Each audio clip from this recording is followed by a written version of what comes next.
Good afternoon. Thank you for joining us today.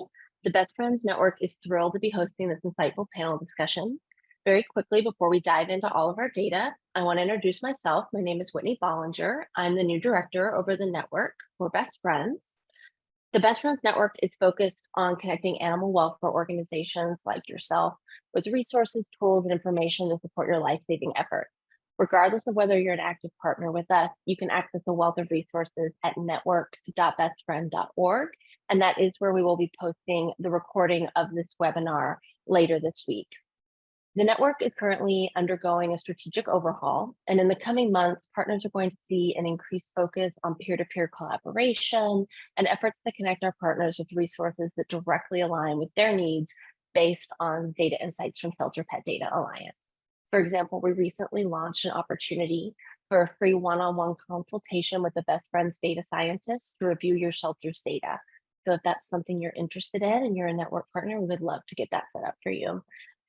Now, on to the reason that we're all here, expert insight into 2022's national data trends. Your panelists today are Brent Toellner, Senior Director of Lifesaving Programs here at Best Friends, Zeidman, Senior Vice President of Software Solutions at Pethealth Incorporated, Dr. Julie Levy, Fran Marino is endowed Distinguished Professor of Shelter Medicine Education at the University of Florida Shelter Medicine Program, and Kristen, Hassen, Principal of Outcomes Consulting. And with that, I'm going to hand the mic over to Brent to get us started. All right, thank you, and welcome everyone. We'll dive in. I'm going to start with the Best Friends data and what it says, and I'll turn it over to Steve to talk about his a little bit. As you can see, this is the group of us that will be commenting after all the data has been shared on some of the key insights and such from all of that. Just a little bit more about the Best Friends data. Basically, we have identified 3,943 shelters across the country. We have data for 85% of those known shelters, which accounts for about 95% of the overall animals that enter shelters. So we're only talking, when I'm talking about my data, only brick and mortar shelters. We don't include rescue data in this. The map on the right is just sharing where the largest volume of animal deaths are happening. So you can see that there's, in the top two are Texas and California in terms of volume. Not surprising, as kind of southern, very large populous states.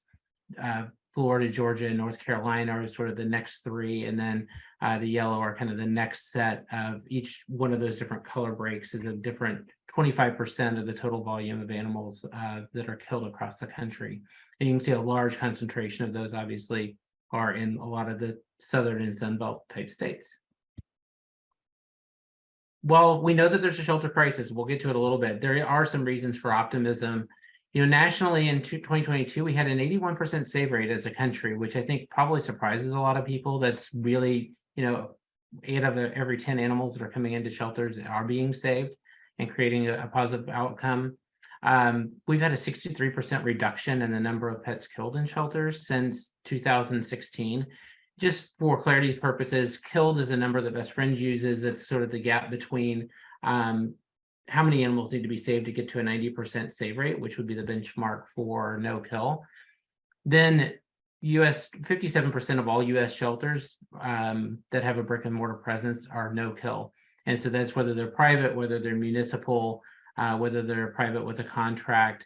Those 57% of all brick and mortar shelters are no kill or have that reach that 90% benchmark, and 43% of US counties are no kill. And so that means every shelter in that county has achieved that 90% benchmark or higher.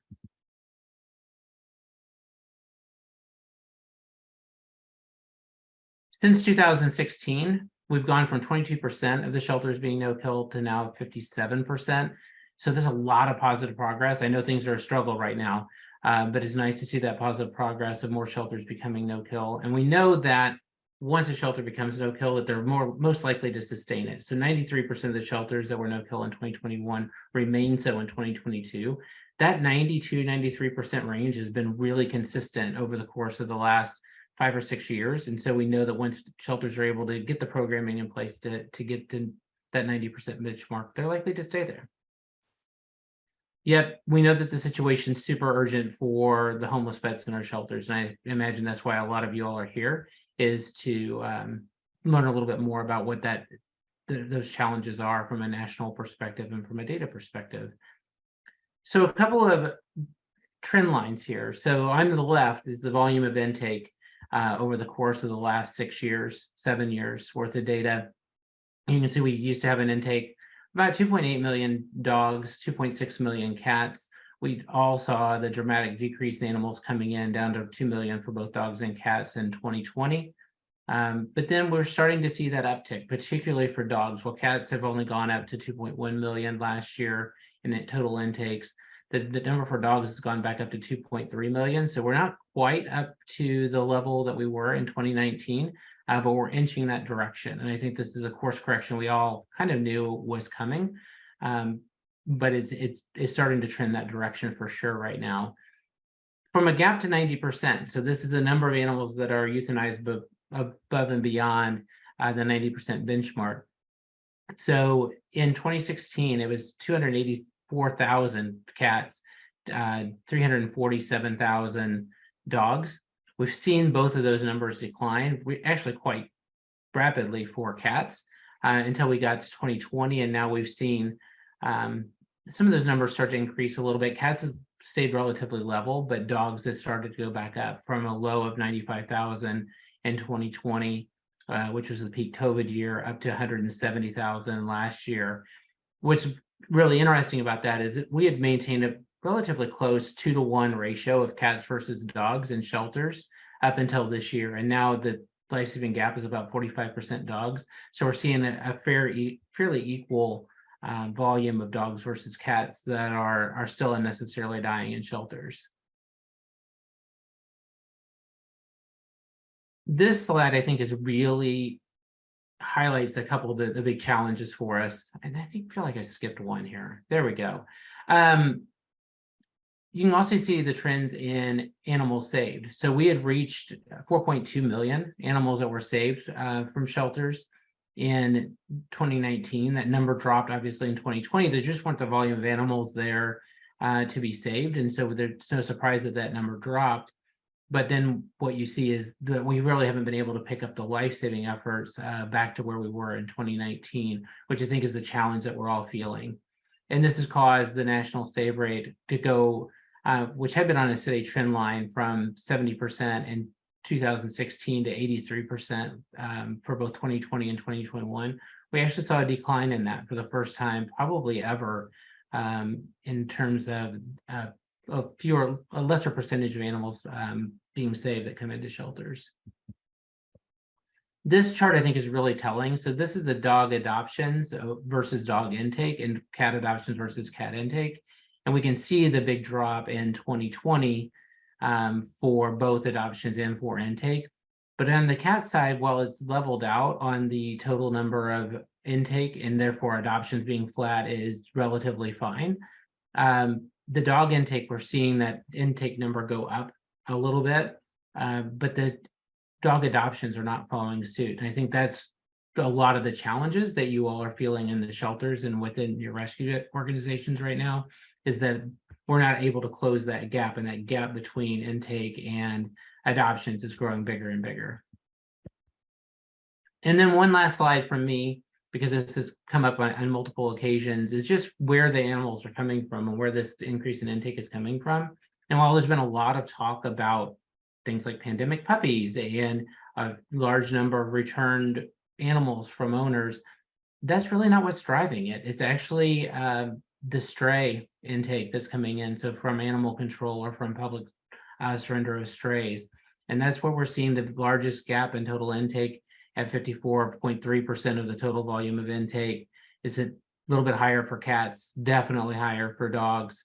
And while owner relinquishment has actually stayed relatively flat and is a lower percentage of the overall intake. And so that sort of highlights some of the things I think that are real highlights for us. And I'm going to turn this over to Steve to talk about some of his highlights as well.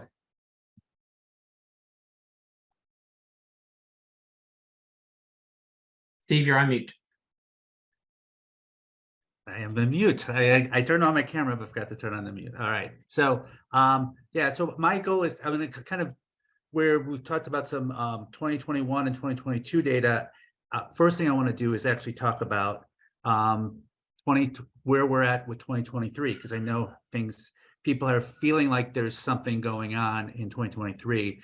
I should first actually just mention our data set. So 24 Pet is, for those who might not know who we are, we're the 24 Pet Watch microchip, but we're also Pet Point software and Chameleon software, the two most used products in the market. And our data set is about 1,200 organizations, all Pet Point users, and about 50 Chameleon users. So our data is a little bit, we do have both rescues and physical shelters in our data, but you'll see, even though it's a bit of a different data set, how very much the trends stay very much the same. Want to go to the next slide? Yeah, so let's first talk about cats. So I broke this out by cat and dog just because it was kind of easier to take a look at it. Where Brent was showing you the difference between what was happening from 2022 to 2021. I'm doing this from 2023 to 2022, and I did it as bar charts. So you could kind of look at, for January, you got 2023, 2022, and you could sort of see, kind of compare them, each of the two brackets next, bars next to each other. As you could see, is when it comes to cat intake, it is like almost mirror each other. We are seeing a very stable amount of intake. You have a little bit of differentiation when it comes to transfer in of animals. You do see some variation when it comes to stray, but for the most part, it's very stable. Same with cat outcomes. Again, very, very stable, with very minimal changes happening across the board. Now, keep in mind, when it comes to cats, you have that it's seasonal, so you're going to see them change from month to month. So that's very much, when you look at each month, shouldn't think like, oh my God, there's this trend line. That is, as you'll see, is our standard cat seasonality. Want to go to the next slide? So let's talk about the shelter population. So this time I wanted to look at things a little bit differently. On the left is the total population of cats in your care, and then on the right is the percent of that population that is in foster. So that's the percent there. From total population, you're starting to see a bit of a growth there. That's something just for to keep an eye on. It could be seasonality. We've had I know here in Arizona, we've had a very light winter, so it could be seasonality. We'll see if that changes, but there is some slight growth in the population. But if you see, the trend line is still right where it usually is.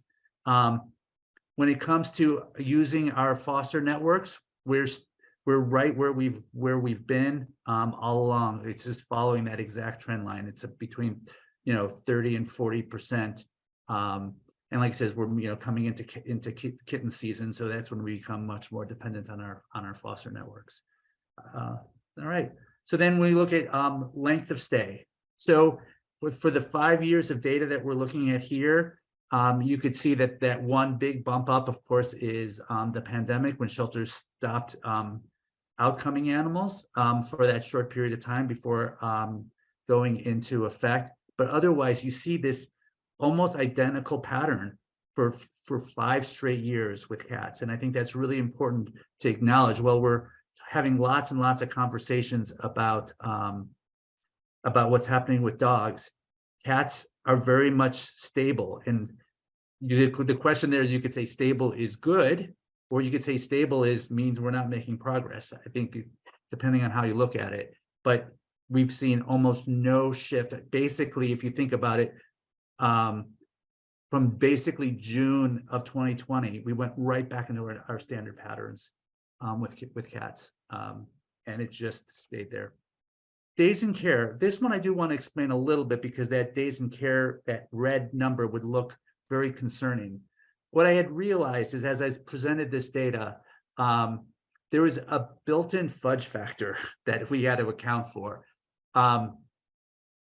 We make the assumption, so if an animal is in the shelter more than a year, I'm taking it out of this report.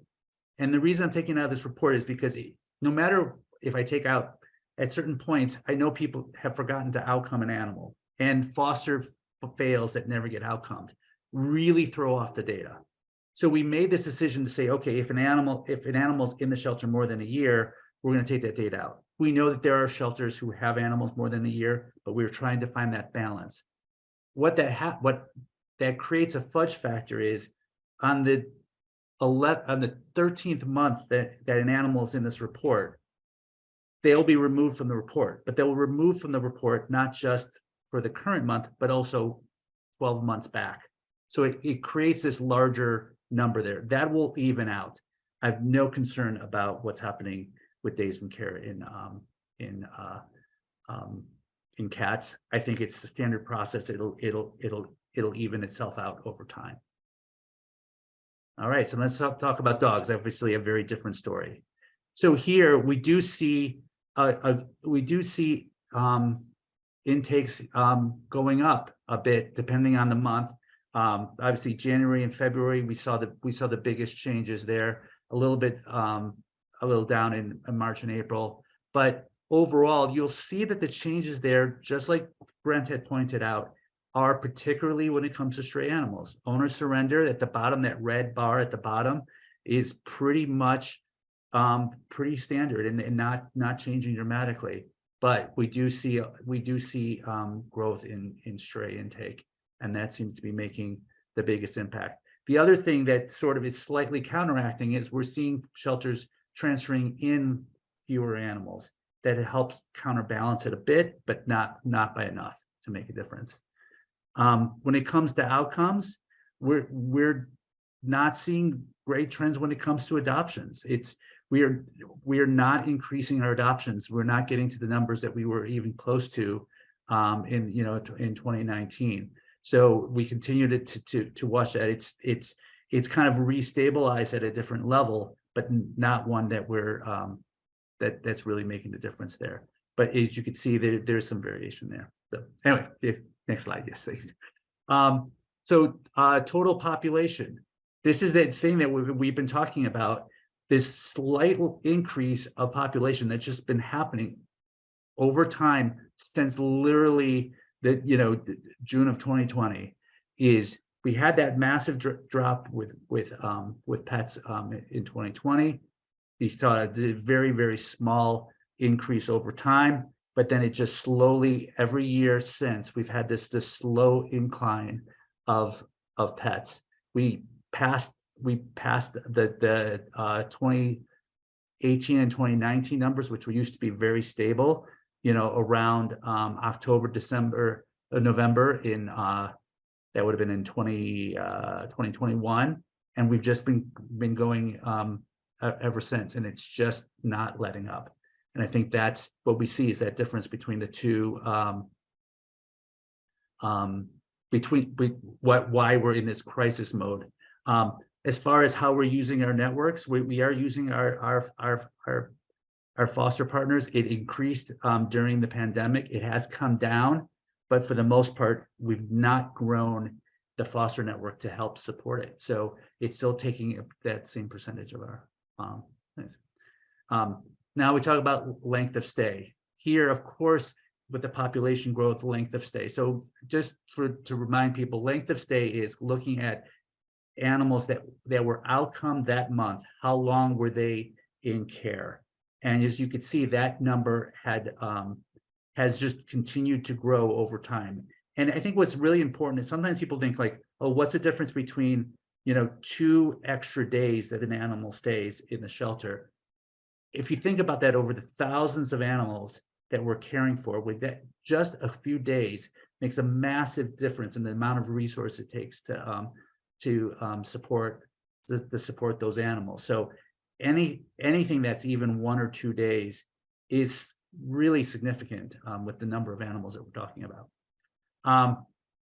When it comes to this days in care, that number, that red, don't freak out too much. It will slightly come out, but it's still, the days of care still are continually going up. I mean, that number will kind of soften a little bit, but as you can see over the years, the days in care and days in care looks at, again, just to make sure people are clear, that how many animals are in the shelter at the end of each month.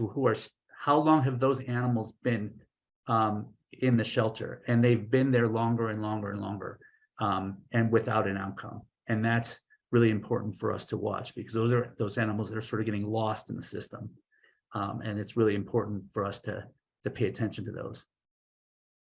And that's what I had to share. Thanks. And I think I saw some things about some questions coming along, but I couldn't read them as I was talking. And we'll get to those in a minute. Okay, great. Because I'll bring those in when we get the panel on board. But basically, some key themes on this. We know that the daily population in shelters is at a 6-year high. We know that adoptions are not keeping up with the increases in intake, particularly for dogs. The length of stay and the number of days in care for dogs is continuing to grow, which was Steve's last slide and last point there. We know anecdotally that shelters are strained with staffing and volunteer shortages. And we also know that there's a national veterinary shortage, so that limited surgery capacity is definitely delaying some animal flow through for folks. And we also know that a lot of shelters are holding on to some COVID era policies, such as appointment-based adoptions that are no longer keeping up with the need for things. And so with that, I'm going to unshare my screen, invite our panelists back on, and we'll dive into some questions. But first and foremost, Dr. Levy, what jumps out at you when you look at all of this? Also on mute. So of course, we all look at it with some concern. There's some surprises here, as well as confirmation of what we were all feeling across the country. And I think what it boils down to being a priority for me is to look at, there is some increased intake. It's not dramatic. There is decreased adoptions and transfers for sure. And what this is doing is leading to this increased number of animals in the shelter exceeding capacity at a level that's not been seen since, the data that we've shared here.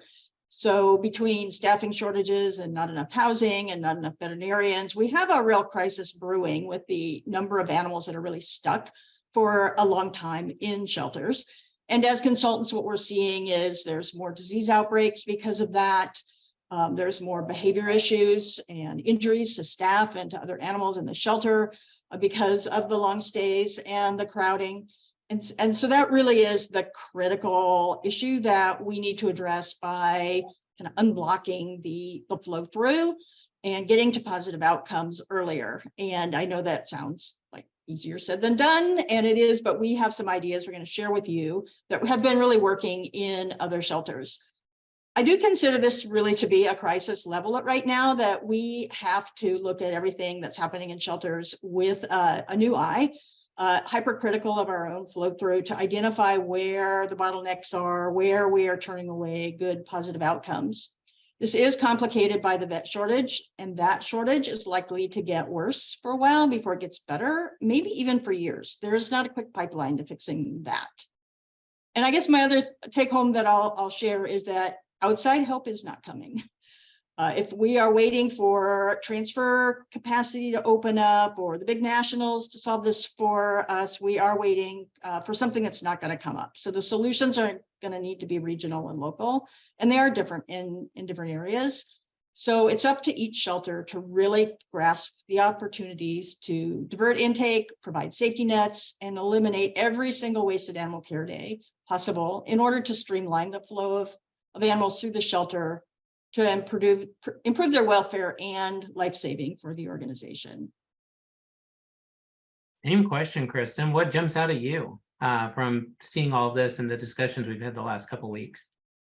Well, I'm so glad to be part of this because I pour over data for a living and spend most of my time in the biggest, toughest shelters in the country. And there are no other people that I would rather share about the data from. I think we've all been following this since the beginning of COVID really closely. And I think, Steve, you presented so many times, just kind of keeping us up to date. And really what I think stands out to me now is that things seem to be normalizing. Like actually the numbers coming into shelters are stabilizing, and they're not stabilizing way above 2018 and 2019 numbers, which is really good news.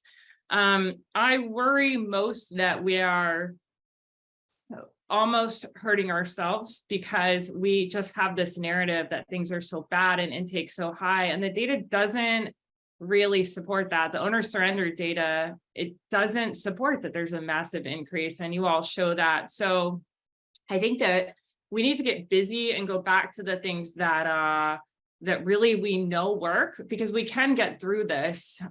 We have done this so many more times, and I hope everybody here today feels some sense of comfort that that it's okay, and we know what is coming from what has come before. So let's talk about that. We've already had several questions that have been posted in the Q&A about the rise in stray intake. And so I wanted to get from your all's perspective, like what do you feel like is driving that? And also, before somebody jumps in with an answer, be sure that if anybody who's listening has a question, feel free to put it in the Q&A and ask it, and we'll try to get to as many of them as we can toward the end of this session. But I do want to address the stray intake sooner rather than later. So what do you think that is driving that? Anyone on the panel? What is driving The rise in stray intake, and why is that driving?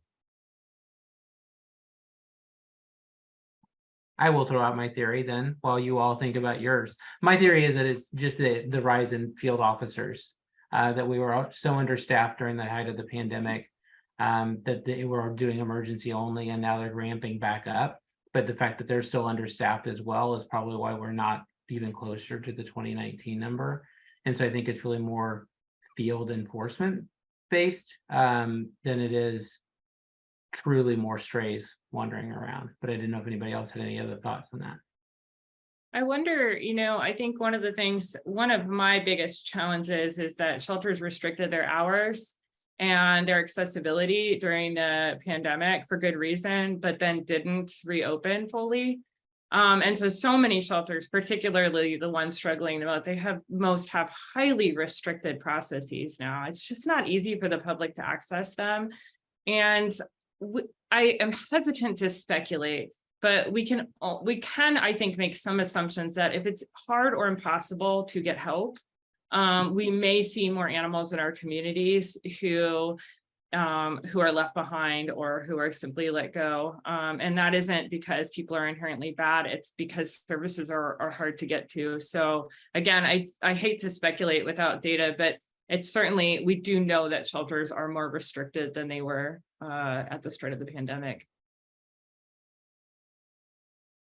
I don't know what's driving it, but I have some ideas about how we can respond. So by definition, a stray would be a lost animal or abandoned animal, I guess. But we know that there's a lot of lost animals, and we're not very good in many areas of really maximizing return to owner in every way that we can. Like taking an animal from the field and putting it in the shelter is probably one of the ways to undermine return to owner. And so there's shelters now where their officers really are mostly tasked with driving around, knocking on doors with the dog on a leash, and getting that animal right back into its home, fixing the fence, without taking that animal, a dog usually, into the shelter. And I'm going to put a link to a webinar that's just amazing from a Florida police department that runs a shelter, and they have a 75% return to owner rate for dogs in their community, half of which happen in the fields. So they've got a rigorous process for the officers spending quite a bit of time out in the field, knocking on doors, planting yard signs, leaving notes, and really walking around just saying, do you know this dog, where he lives? And a lot of people in the neighborhood do. And so trying not to remove animals from the neighborhood is the first thing. And then also that's true for cats as well. So when we talk about our Cats coming in as strays. Many of those cats are just neighborhood cats that people feed. They need to be neutered and returned to the field, not rescued and taken to an overburdened shelter. And we know that from several studies, the cats are more than 10 times likely, lost cats are more than 10 times likely to get home if they're left in their neighborhood than if they're taken miles away to a shelter. So I'll drop that link in the chat. There's just this great webinar available on demand that I recommend to anybody who wants to beef up their dog return to owner program. Great, thank you, Dr. Levy. So Kristen, you mentioned this on your previous answer, but I know you spend a lot of time at some of these large municipal agencies, and I think some of those are the ones that are struggling the most. We know that a significant amount of the increase in deaths are happening at these really large municipal shelters. From your perspective, like marrying the data with what you're seeing on the ground, can you give me some thoughts into how what's going on the ground is playing in and impacting and affecting this data? Yeah, well, yes, and I want to shout out to so many people on this call who are working or running those big shelters. You are amazing. Some days I don't know how you're doing it. It's really hard time, especially operating some of these mega shelters. I think that what we are seeing that is probably causing the biggest struggle for big shelters is that prior to the pandemic, there was a great deal of institutional knowledge. We all knew how to grind, like during hard times, we knew how to get going, adoption events, new things every weekend, new pleas to the public, massive foster programs. And what I see on the ground is that all of that, the system has slowed down and it hasn't gotten back online. It's a little bit like a watch whose gears have just slowed way down, and we need to repair that so that everything can get back to full capacity. I think one misconception folks have is that we just can't do it. In every shelter I go to, people say we're doing everything we can. It's not working. There are no people, there are no fosters. And it takes about 24 hours to turn them around because it's just not true. We're just really tired. And with a lot of new staff, we're constantly retraining people, and those people, for the most part, they've never been through this kind of sheltering, what we were used to before the pandemic. And so I think that they're acclimating, and I actually think we're going to see as they acclimate, the situation improve, because we will have fewer just brand new people coming in and trying to figure out what do you do when you have 700 dogs in your shelter on any given day. Yeah, no doubt. Can be overwhelming for sure in some of these places. So Dr. Levy, talk to me a little bit about cats. Why, like, I know things are still relatively worse for cats than they are for dogs, and that a lower percentage of them are getting out alive, but at the same time, like, they don't seem to be in the same sort of crisis that dogs are right now. And so give me your opinion, like, why are we not seeing the rise in intake of cats that we were seeing before, and why are the positive outcomes remaining so stable for them?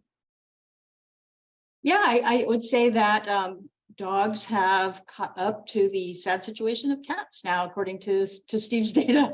And so cats don't seem to be twice as likely to lose their lives in shelters as before, but it's not necessarily because we're gaining ground on cats. I think that the challenge for cats, as everybody knows, is a huge number of community cats. They breed young and frequently, and it's complicated by the vet shutdown and the vet shortage. So our TNR programs have really suffered, and that is really where most cats come from, is those free roaming community cats. And shelters were just designed for dogs. The housing for cats is bad. It's very stressful. It causes a lot of upper respiratory infection. The cats really can't behave normally and exercise in most shelters, and it's just a hard place to be. And then the fact that the kitten season comes as a tidal wave just rapidly overwhelms all of our capacity in both foster homes and in the shelter. And all these little neonates that come in without moms also are very demanding and at higher risk for mortality too. So we are facing the same issues we always have for cats. We do have some tools like TNR and return to field that we need to leverage those as much as we can. So if your shelter is full of cats and you are taking in, accepting healthy community cats that are thriving in their neighborhoods, and and holding them, that is something you can change right away. So turn that into a return to field program so those cats can live out their good lives. Kittens, I want to just briefly mention a program that was developed locally that I am in love with, that everybody should know about. So we know that TNR is really good for adult cats, but not so good for kittens because they have a high mortality. So our local TNR program, Operation Catnip, which spays and neuters about 7,000 cats a year for the community, developed a kitten shelter diversion program. And in that program, when anybody calls the local shelters or just is asking around on Nextdoor what to do with kittens, they're referred to Operation Catnip for this program. And in this program, the finders can bring in kittens for free veterinary care, and including vaccinations, treatment of illness and injuries, including pretty radical surgery, amputations, enucleations, whatever they need. And then when they're ready for spay neuter, usually around 8 weeks, but whenever it happens, they get a free spay neuter. And then the arrangement with the people who find them is it's up to them to find them a home. So they have one litter to find a home for, and hopefully their friends aren't as saturated with pets as our friends are. And so it's expanding the reach of this animal welfare community. And yet they also aren't burdened with all of the care needs that are frequently significant. There's a lot of really sick and injured kittens out there.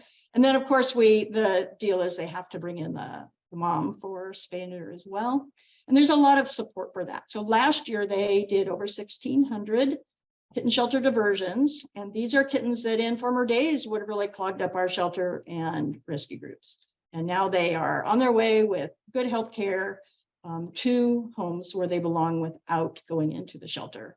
So if anybody's interested in learning more, I'll put the link to Operation Catnip in the chat, and you can contact them to get all of their protocols. But I really recommend this program. And Dr. Levy, we do have the slides if you want to talk a little bit about the other, Brent, whenever it's okay. Dr. Levy had some other, a couple of other suggestions. Share away, you have the ability, go for it. Casey?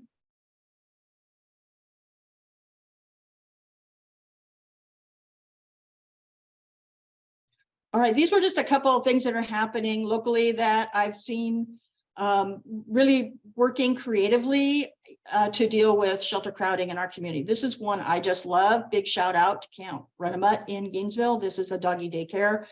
And they are taking shelter dogs and putting them in with their regular daycare clients. And what's great about this one, you can see videos all day long. You can log in and watch videos of the animals. But here, like everybody else in the South, our shelter is full of long stay pit bulls, nice dogs, but they don't show that well in the shelter, even with play groups and enrichment, all the other things they do. So these are the dogs with collars are the shelter dogs. And the other dogs in this big group of like 20 dogs are just client dogs. And what I love about this is people can see shelter dogs that like other dogs, that get along great.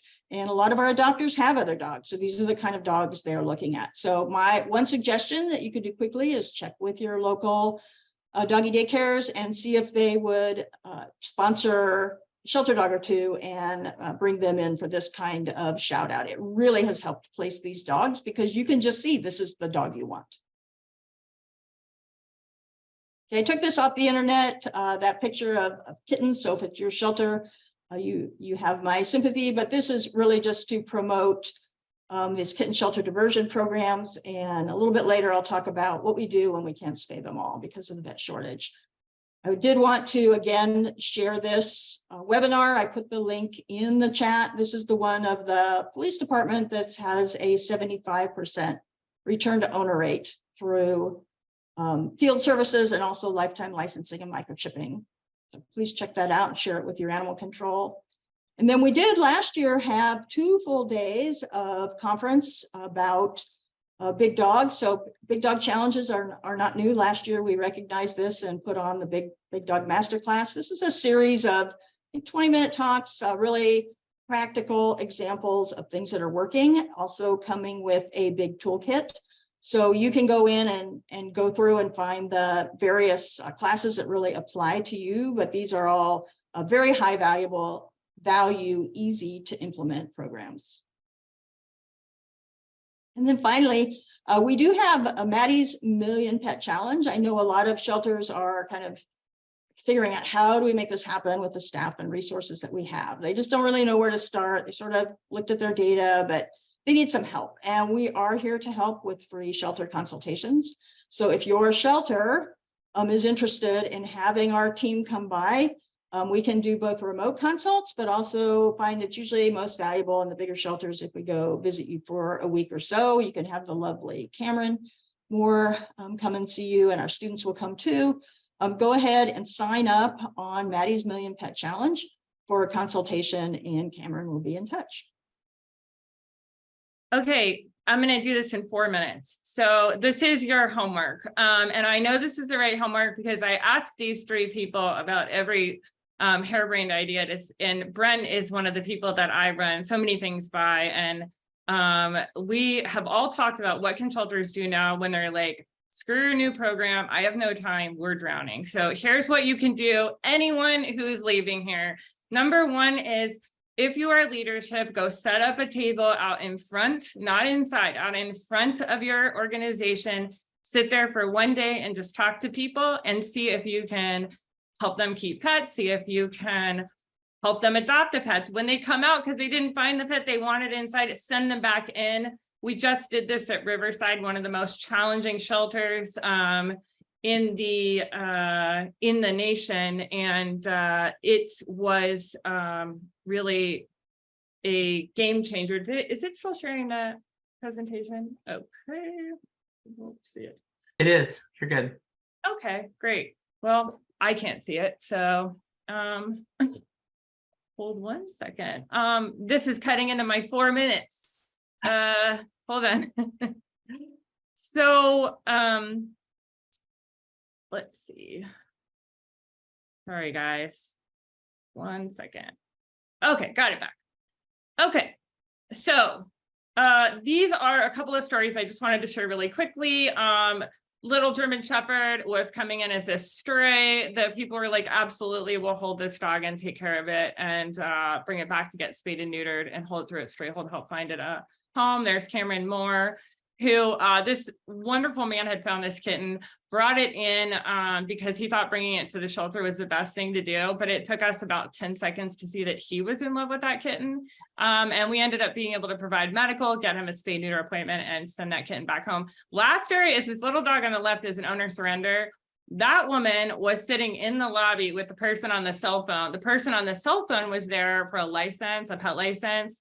The woman had to surrender her dog, and the person in the lobby ended up taking her dog to foster it so that it did not have to go into the shelter, and ended up adopting it. And now the 2 of them are in communication, and she's sending the woman who was heartbroken to give up her dog pictures all the time. You can roll. Okay, if your kennel cards do not look like the one on this, you've got some work to do. And the folks at Pethealth, Chameleon, and all the shelter software companies, they will help you with this. But you can see we have icons to tell people something about the animal, and they need to know that. Also, putting flyers on your kennel cards, letting them know everything's available for foster or adoption. That'll move a lot more animals out a lot more quickly. This is shout out to the MSPCA. They just did a massive adoption event. They were finding themselves in a really tough position. They did a massive plea. It got like coverage like 50 to 75 places. Under the leadership of Mike Kiley, they were able to move hundreds of dogs, and now they're able to transport in more dogs who need their help. They're up in Boston, so amazing work to them. And we all just got to get back to these adoption promotions. This is the most important thing probably I'll say to you today. Go figure out how long are your animals held in unavailable or rescue only status. This is one shelter that we just worked with. The cats were only available for about 15% of the time that they were in care. They were unavailable the rest of the time. And on average, dogs 27%. So if they're staying in care a really long time, but they're unavailable, that doesn't tell us much about the animals. It tells us more about the problems with your statuses of animals. Keep them available whenever possible. Get the padlocks off your kennels. If I could go take padlocks off every kennel in America, I would. This does not tell the public that they are welcome and come in and adopt. On the left, we see some very adopter-friendly messaging. Open the door, I'm easy peasy, come play with me, take me for a walk. Believe it or not, shelters do that successfully with lots of positive signage telling people more about the dogs. I think I have one more. Maui Humane, huge shout out to this exceptional organization. They just send their dogs out on foster trips with tourists. You can just show up, take a dog for the day, go take it to the beach and have a blast. And this program is absolutely life-changing for countless animals. And it's just a huge, easy thing you can do. On the right, on the other hand, is a dog that sat in a government shelter for 1 year without any marketing at all. And that dog ended up at risk or on an urgent list because of this, but no one had ever told anyone the dog was even there. Check and make sure that you're telling people about the animals that are in your care that need homes. Thank you. So those are a few things people can go do right now, even if they're totally strapped for time. Thank you, Kristen. And since we're getting close to the end, I do want to save a little time to ask a couple of questions of the panel from the audience. I have put together some questions that are kind of common themes. So first of all, can anyone offer insight into pet acquisition trends, specifically around the decrease we're seeing in adoption, declines in response to mega adoption events that are being hosted, and whether there's an increase in pets being purchased? I can say what we know so far at Pethealth or at IPG. So far, there's been nothing reported as a change in pet ownership. So there's been no change in less pets, people acquiring pets, and so far none of what there'd been an event. It's now, I guess, over a year ago now, when we were looking at it, all formal methods of getting a pet seem to be down. But we know people are getting pets. So it makes us believe that the informal ways in which people get pets is on the incline. And we know that anyone can set up a website and make themselves look really professional and get pets, out there. I think that the pandemic might have sent a lot of people to the internet to get a pet, and they might have stayed there. So I think even more reason for us to do more online, because we've got to be seen, because many people will be assuming the past. So it used to be that there were no pets in our shelters, right? There were particularly dogs. There were no dogs in our shelters. So I think that we have to definitely look at that. Even though we're seeing no change in pet ownership, like the formal methods, when I talk about, pet stores are down just between legislation and just people aren't going into retail spaces anymore. AKC has seen a decrease in the number of registered AKC animals, and the same with the USDA breeders, so formal breeders. So whether it's the big commercial breeders, they're seeing less animals there. Now that's kind of connected to the retail market. So that's, for some people that's good, right? When we hear about commercial breeders not being down, but if people are getting pets other places, at least the USDA knew where those pets were coming from. We might not liked it, but at least we knew. We don't know where these pets are coming from. Yeah, and I would echo that we see a lot of stuff from like the APPA and Simmons and MRI, and the pet ownership hasn't changed a lot. We are seeing a little bit of the shift in the acquisition piece of it. And I think this is particularly true among younger people. So younger audiences seem to be migrating toward either these informal ways or from the online breeding form of it. And so I think we need to look at some of the things that we used to rely on for communications and marketing. Particularly Facebook, pre-pandemic was great algorithmically for our not-for-profits or municipal shelters, and now they're getting a small fraction of what they used to get from a social thing. And so I think, or from social reach. And so I think we need to really look at all of our communications devices. Are they getting the same traction and engagement that they used to? Are we getting the same media coverage that we used to get to? And are we getting that message out on the local level to really tell our story? Because I think sometimes we went back to some of the things we were doing and they're not working exactly the same way, and we seem reluctant to change that for some reason. The other thing I just reminded me about the generational shift is, if it is difficult to do an adoption, the millennials and Gen Zs will walk away. They just will not do it. And they're the next group of pets that need adoption. If you're not as easy as it is to get a pet online, you need to be. Like, it just has to be easy. They're just not gonna. Us Gen Xers and before us, we were willing to jump through the hoops to do the right thing. I believe that the